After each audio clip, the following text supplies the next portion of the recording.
Welcome back to the Honest Exchange, a space where we grow in love, reflect with intention, and strengthen what matters most.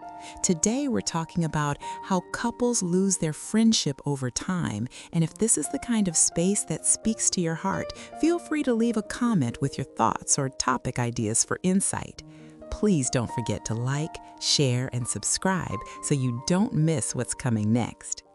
At the beginning, it felt easy. You laughed more, talked more, you were best friends. But somewhere along the way, that friendship started to fade.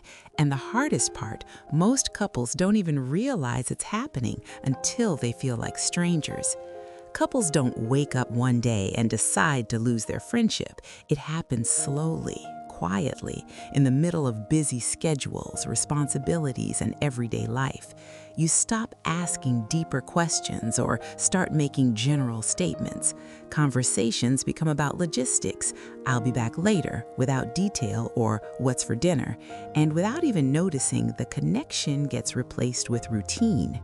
At first, you were curious about each other. You wanted to know everything, dreams, fears, little details.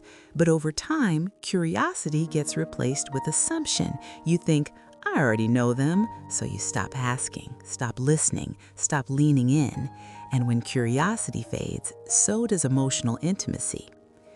Every relationship experiences hurt, but when those moments go unresolved, they don't disappear, they build walls. Instead of feeling safe, you start to feel guarded. Instead of opening up, you pull back. And slowly, your spouse stops feeling like your safe place.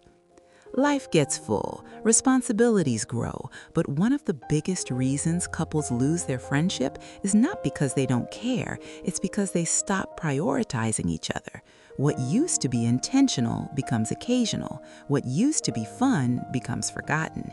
And without intentional time together, friendship doesn't survive. Friendship thrives on lightness, laughter, playfulness, shared joy.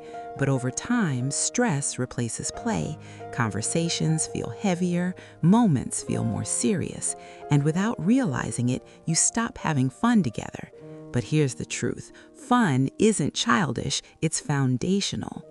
One of the most dangerous parts is when disconnection starts to feel normal. You tell yourself, "This is just how marriage is," or "We're just busy right now." But deep down, you feel the distance, and what was once a friendship starts to feel like a partnership. But here's the good news. Friendship in a relationship isn't gone forever. It's just been neglected. And what's been neglected can be nurtured again. It starts small, asking questions again, laughing again, choosing each other again. Because strong marriages aren't just built on love, they're built on friendship. Love grows where it's nurtured. Connection deepens where it's chosen. No matter where your relationship is today, restoration is always possible. Two are better than one. If either of them falls, one can help the other up. Ecclesiastes 4:9-10. Friendship is the foundation, and with intention, grace, and faith, it can be rebuilt stronger than before. Thank you for watching. All your incredible support, your likes, shares, and comments will really make a difference. Please hit that subscribe button and share this video with your friends and family. Your engagement helps this channel grow, and I truly appreciate it. God bless you.